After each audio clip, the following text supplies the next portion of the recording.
Don't we still believe that the old system is being destructed? Do you still have doubt it's being destructed?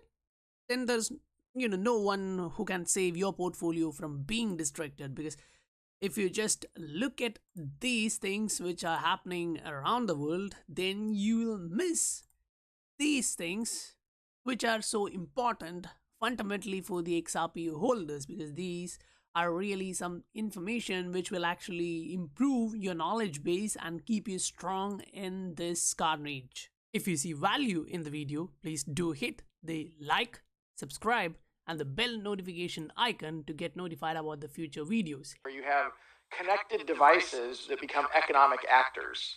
That, people talk about, hey, your refrigerator is going to order your groceries. Well, how's it going to pay for them?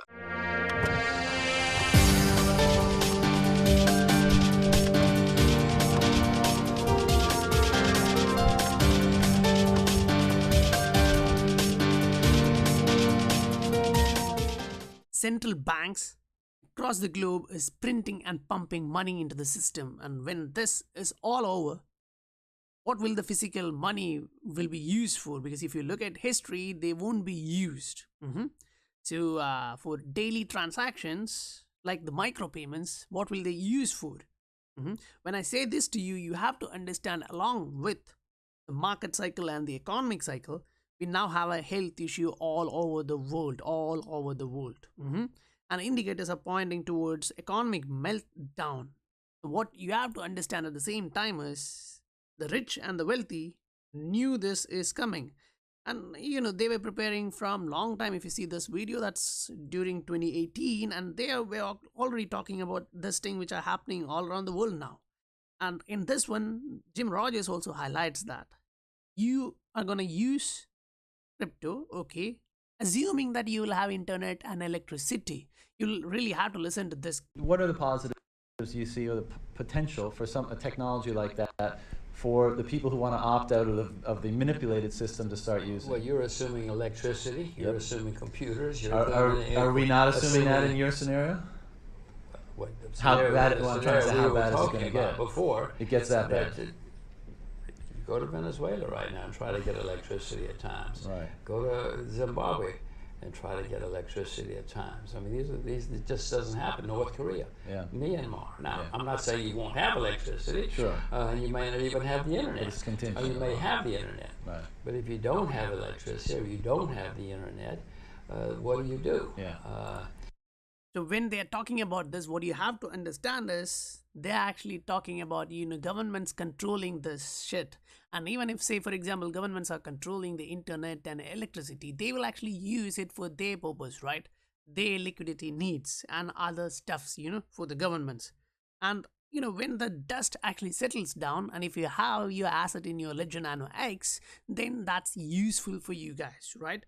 But at the same time, what you have to understand is governments will actually use what they need, what they can control, what they can at least regulate properly. What they are regulating all these time, they'll actually use those stuff. Now that actually leads us to the central bank digital currencies. But as we discussed in the last video, we know that central bank digital currencies are not for the common man, and that's the reason this is coming out. That is the hybrid to connect central bank digital currencies and the private sector. So, when you actually understand that, you really need to understand you need a bridge, a switch, or an exchange asset to do these transactions when these are, micropayments. So you have to understand is you are going to exchange the value from government issued money. In most of the case, you actually need highly scalable and highly frictionless asset to do so.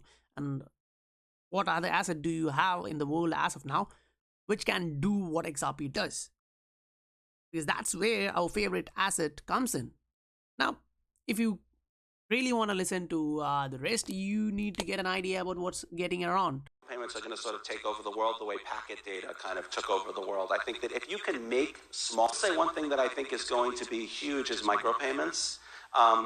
This gets a little out there for this audience maybe, but I think micropayments are going to sort of take over the world the way packet data kind of took over the world. I think Now, listening to both of these, say David Schwartz or Brad, it is clear that micropayments will sweep the economy as packet data did.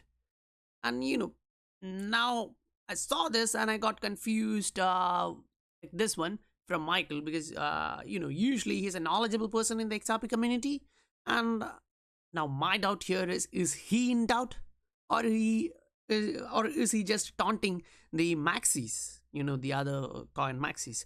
So anyway, my take on this is that, for example, when you actually look at this, being a migrant, staying outside, sending money back to my home, what I feel is the middle thing here, you see the higher value, that was the usual traditional thing which you had when you're going to send money home. If you're not going to bank, because if you're going to bank, instead of this 20, it was around 80 or 90, say for example for $1,000, right? Now, what you have to think is, you are not talking about $10,000, you're talking about $1,000. Now, if you compare this and this here, it's almost similar, right? Why is it similar? You have to look at some corridors where it is so competitive. See here, when you're sending $1,000, you have 21. Here, it's same to that of 100. Why? Because they are getting a huge competition from Ripple products or partners. That's why they are pricing it like this. It's not only there, right? If you look at Mexico, you can again see that. So the competition is just brewing, and once this takes out to other country like this, when they're charging you something, they can compete.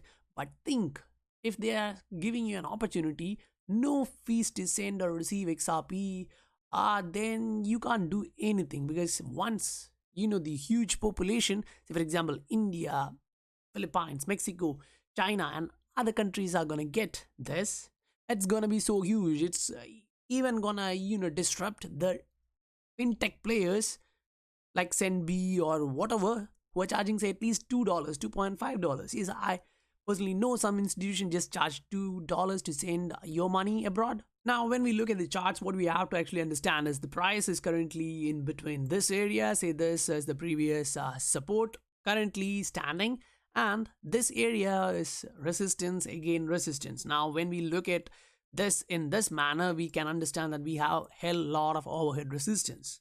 Now that makes question for a lot of guys, that are we gonna move to the upside? Will it be even possible? Now, personally, I'll say the first move won't be $10, $20. Say we'll go around $1.7, $1.8 or $2, and then we'll retrace back. Yes, come back below $0.8 or $1 and then move to the upside from there. But don't assume that these overhead resistance are gonna keep you lower, because if you look at history, just see what happened. You had overhead resistance, higher resistance, then a lower resistance, then the support levels. But price, when it blew off, didn't even consider those as much big resistance. It just blew off. Because if you concentrate here in this area, you can see that the price just broke above that, came back and say, hi, I'm gonna go, bye. Then it went up again. So again, the same thing happened. It just came back below, just waved the hand, hi, and then bye. It went above. So the same can actually happen. If it can happen once, it can repeat. So if you still have a doubt saying, it's going to go to zero, okay, it's up to you. At least I'm trying to give the information which I have. If you see value in the video, please do hit the like, subscribe, and the bell notification icon to get notified about the future videos. Help the channel grow, reach out to more of our community members.